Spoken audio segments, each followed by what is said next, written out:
Shauna. I'm a veterinarian, new grad. Hold on. You got this. Viral. You should put that in like bloopers.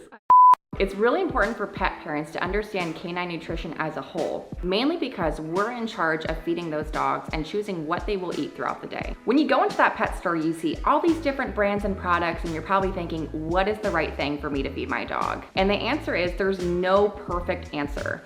It's important to do your research. Look at those brands. Look at the dog in front of you. How old is your dog? What breed is your dog? Does your dog come with any particular sensitivities or does have any history of medical conditions? These are all very important things to take into consideration when you're looking at what food to feed your dog. So today I'm going to share some tips with you on how to read that dog food label and what specific things to look for. First will be the ingredient list.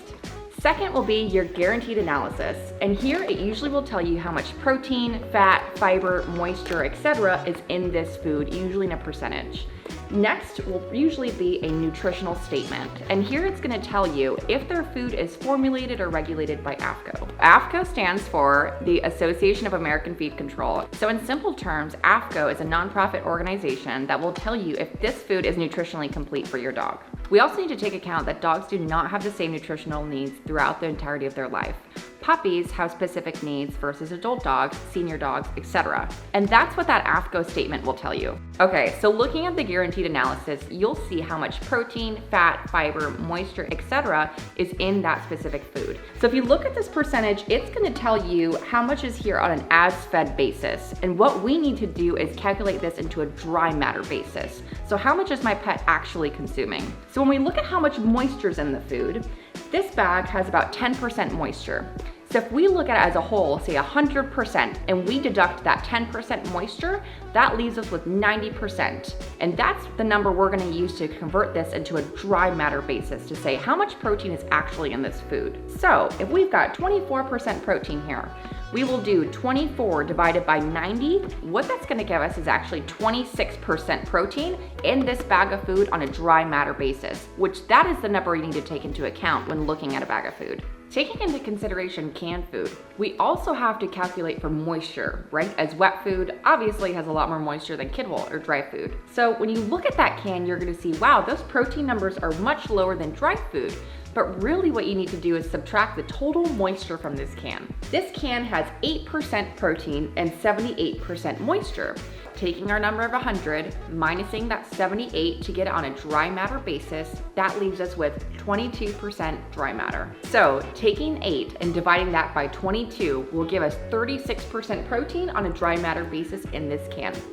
So do not let these numbers deceive you when you look at this can, because they will clearly be much lower in wet food as we have to take into account moisture. Knowing how much protein is in your food is important because different life stages require different amounts of protein. For example, as a puppy, they have different requirements than adult dogs since they're growing every single day, right?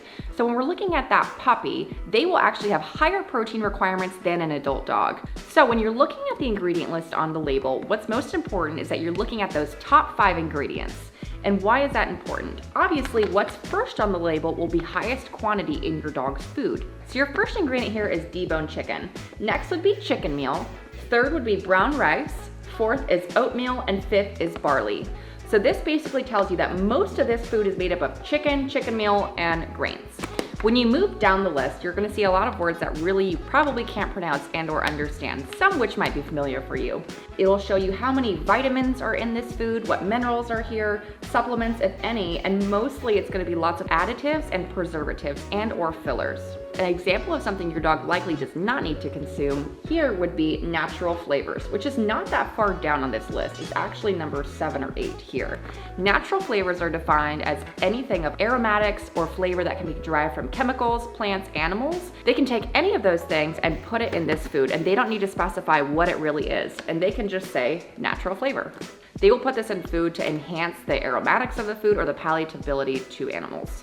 So grabbing a different bag of food, for example, if you're gonna look at this ingredient list here, let's look at those top 5. First we have salmon, second is salmon meal, third is lentils, fourth is pea protein, and 5 is peas.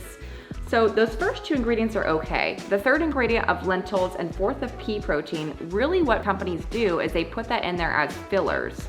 Legumes can be protein rich, but really they're not very bioavailable for your dog to consume. I'm sure everyone remembers when that study came out with the FDA about grain-free food causing heart disease, right?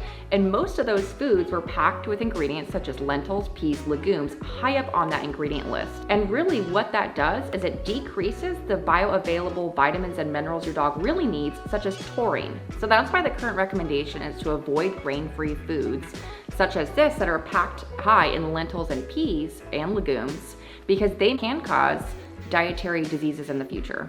That does not mean to say that feeding your dog this particular brand of food or any brand of food that's grain-free will kill your dog or not be good for your dog, but it might be something to consider when looking at feeding a food the entirety of your dog's life. I feel as though feeding that same food to your dog day in and day out is not very good for their gut biome, and their body as a whole.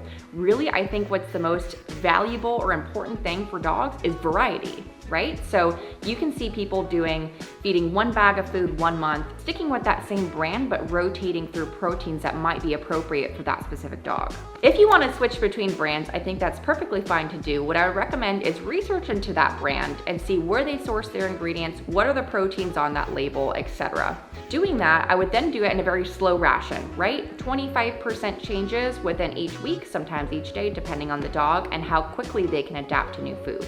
Adding a probiotic may be beneficial when you're switching between dog foods because it can help boost that gut biome as they're going through changes. Thanks for watching. Leave a comment below about what you think. We're looking forward to seeing you guys next time.